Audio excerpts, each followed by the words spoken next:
6월 15일 토요일 나사렛 아침 묵상입니다. 오늘 말씀은 시편 57편입니다.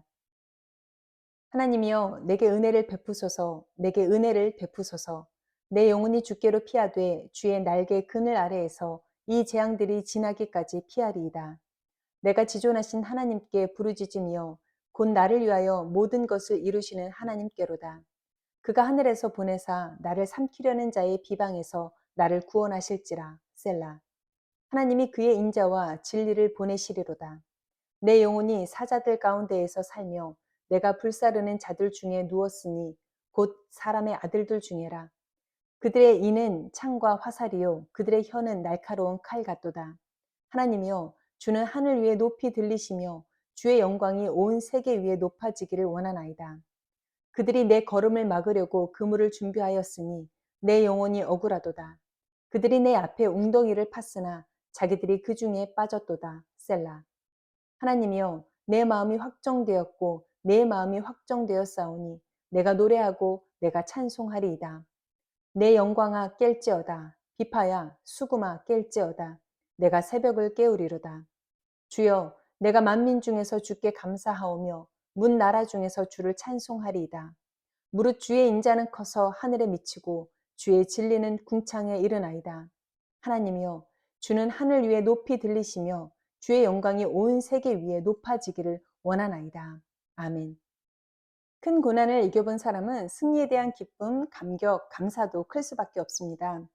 오늘 본문 다윗의 시편을 보면 그가 이긴 고난의 크기를 가늠해 볼 수가 있는데요. 5절과 11절에서 이렇게 반복하고 있습니다.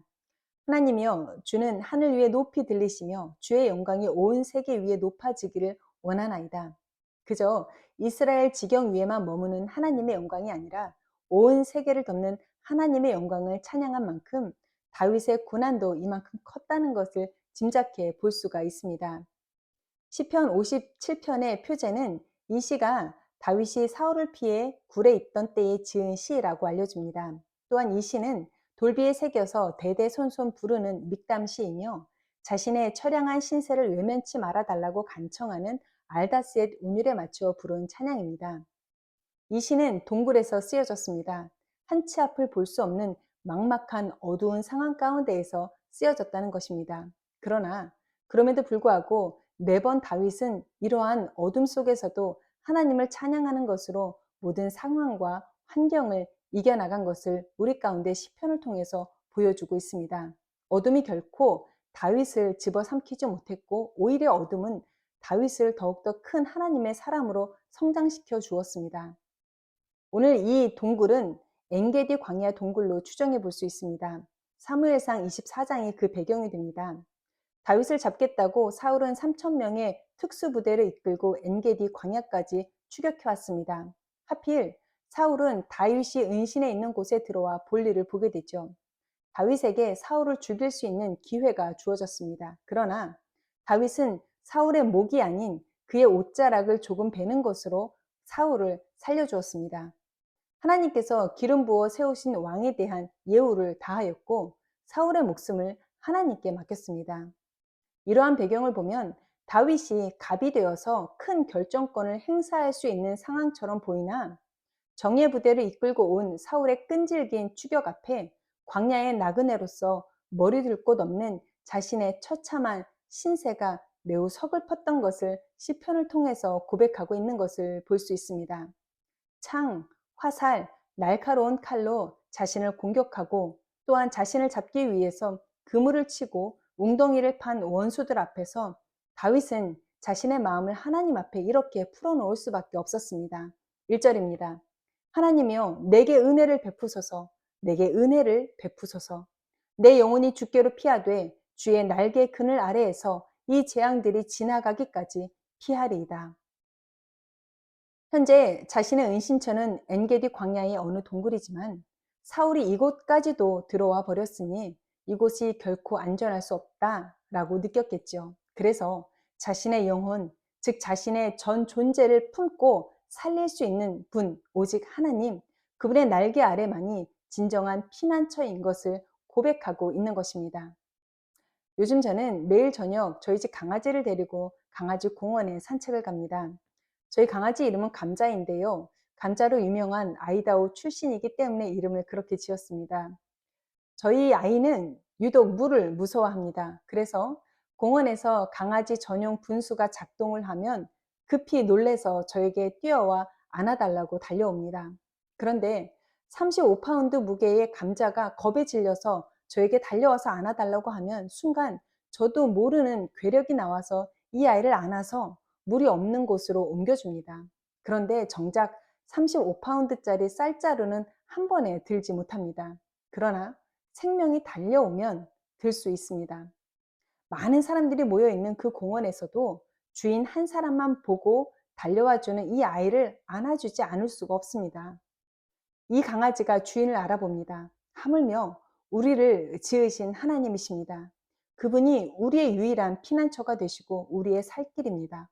언제든 우리가 그 하나님만 바라보고 달려가기만 하면 두 팔 벌려서 안아주시고 품어주시는 아버지 되십니다. 이 아버지를 찾고 이 아버지께 은혜를 구한 다윗은 더 이상 사울을 의식하지 않기로 작정합니다. 원수에 집중하지 않기로 합니다. 이제는 살리시는 하나님, 당신을 날개 아래 품어주시는 그 하나님께 집중하겠다고 선포하고 있습니다. 7절입니다. 하나님이여 내 마음이 확정되었고 내 마음이 확정되었사오니 내가 노래하고 내가 찬송하리이다. 확정된 마음을 선포했습니다. 이것은 매우 중요합니다. 소리 없는 마음의 고백도 중요하지만 우리의 목소리로 결단을 세상에 선포함으로 인하여 우리는 더 큰 영적인 힘을 발휘할 수 있고 영적인 책임을 가지고 이 선포한 대로 살아가기 위해 애쓰게 되는 믿음의 사람이 될 수 있다는 것에서 중요합니다. 이를 증명하는 대목이 이어집니다. 8절입니다. 내 영광아 깰지어다. 비파야 수금아 깰지어다. 내가 새벽을 깨우리로다. 사울에게 들키지 않기 위해서 하나님을 찬양하던 비파와 수금도 켜지 못했을 다윗입니다. 그러나 이제 마음이 확정되었으니 못할 것이 없어졌습니다. 다시 하나님을 찬양함으로 영혼의 밤을 이기고 동트는 새벽을 맞이하겠다고 선포하고 있습니다. 이것이 신앙입니다. 인생 어두운 동굴에서도 비파와 수금을 꺼내들어 하나님을 크게 찬양하고 높이는 것, 그리고 하나님만이 유일한 피난처가 되십니다. 라고 선포하고 우리의 마음을 확정하는 것, 그러므로 인하여 새벽을 맞이하는 것, 이것이 곧 신앙입니다. 오늘도 우리가 무너진 삶의 자리에 앉아 있다면 일어나야 되지 않겠습니까? 여전히 한 치 앞도 보이지 않는 어둠 속에 있다면 다시 비파와 수금을 꺼내어 들어 세상 속에서 크게 하나님을 찬양하고 높일 수 있기를 바랍니다. 그것이 어두운 동굴에서 나오는 길이요. 새벽을 맞이할 수 있는 가장 빠른 길인 것을 기억할 수 있기를 바랍니다. 오늘 저와 여러분에게 영혼의 새로운 새벽이 열릴 수 있기를 주님의 이름으로 부탁을 드립니다. 기도하겠습니다. 하나님만이 유일한 피난처가 되시고 우리를 다시 살게 하시는 아버지 되심을 믿습니다. 오늘도 그 하나님을 향하여 영광의 찬양을 마음껏 올려드리는 날로 살게 하여 주옵소서. 오늘 이 아침 영혼의 귀하고 복된 새벽을 맞이하는 우리 모두가 다 되게 하여 주옵소서. 감사드리며 거룩하신 예수님의 이름으로 기도합니다. 아멘.